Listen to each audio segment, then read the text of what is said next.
Assalamualaikum warahmatullahi wabarakatuh. Yang kami hormati Tengku Suni selaku Burai Kedanya bersama, dan yang long hormati para jamaah pengajian sekalian. Tengku semakin menarik di saat Tengku mengatakan orang taat belum tentu masuk surga dan yang maksiat belum tentu masuk neraka. Namun itu kehendak Allah Subhanahu wa taala. Cuman ada pertanyaan Tengku, di hari akhir nanti pada saat kita dihisab atau hari pengadilan, apabila si maksiat ini masuk ke dalam surga, apakah ada komplainan dari kita sebagai manusia? Misalnya Tengku, si taat ini merasa dirinya taat, tetapi dia tidak masuk ke dalam surga walaupun itu haknya Allah. Namun yang ingin saya bertanya, apakah di hari akhir kita bisa berdialog atau bisa merasa komplain kepada Allah walaupun itu tidak mungkin? Tapi mohon penjelasannya Tengku untuk pemahaman kami bersama. Terima kasih. Assalamualaikum warahmatullahi wabarakatuh. Bisakah orang maksiat masuk neraka? Dan ketika ada yang maksiat masuk neraka, ada yang komplain ataupun tidak? Oh, masuk surga, orang maksiat masuk surga. Ada yang komplain ataupun tidak? Yang menjadi jawaban pertama, berlaku hukum di akhirat bukan hukum akal tapi hukum syara'. Yang berlaku hukum di akhirat hukum syara', maka legitannya terlalu terpengaruh dengan hukum akal. Hukum akalnya hanya sebatas dalam memahami dan mempelajari i'tiqad.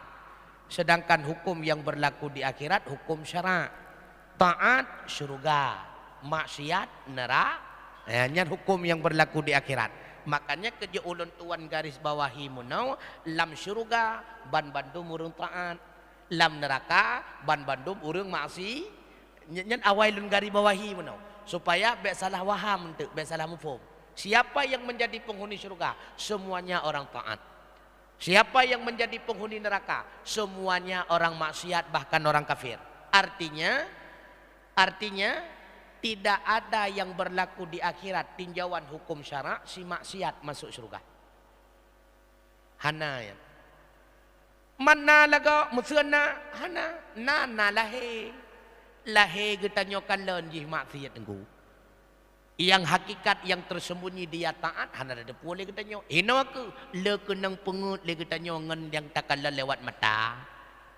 Na mata tapi kalau tentu ada tak yang kenyau. Tengah tahu dalam tentai betul yang kita nyau yang kenyau. Na bukti Tengku, na mata tapi handa siapa gatan, mata beraya tapi lam luang dua tiga bahan dah.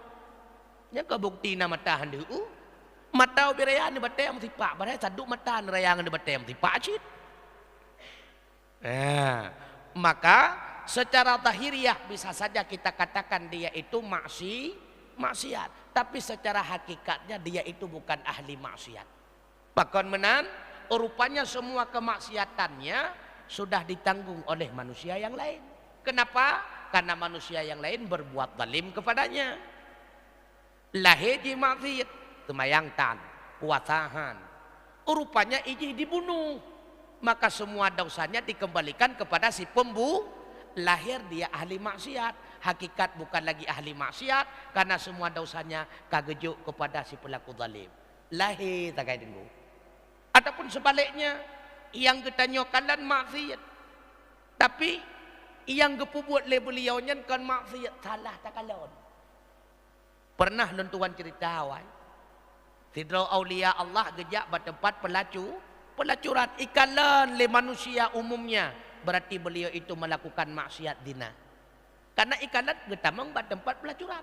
Padahal tujuan kita mengkenan geyak bayi kepada seluruh pelacur agar malam itu semua pelacur tidak melakukan zina. Padahal yang kepubuat leganya ibadat ya Allah, malamnya kae lon hentikan sebahagian hamba drone daripada zina. Gekun bak pelacurnya mendum, bek terimong jamnya malamnya. Ya, ni kan ibadah. Tapi ikala legap kita mong bak tempat yang hana betul dianggap maksiat. Kemudian masuk kembali beliau pada tempat penjualan minuman keras yang dikalan oleh orang umum putra memborong minuman keras. Memangnya guborong mendung minuman keras. Berarti beliau maksiat. Pada hakikatnya itu ibadah. Guborong yang mendung giyak po.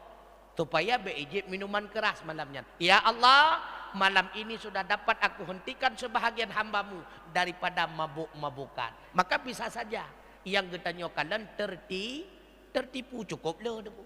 Yang tertipu yang getanya kalian. Banta kalian gop dua draw ini ngagang. Ban dua draw taturi nyan kagejak ngelako gop. Kanya yang dia. Lako draw guna kagum cewek ngelako gop.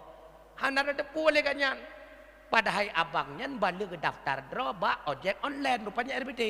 Ya, ini salah lah. Ya kan?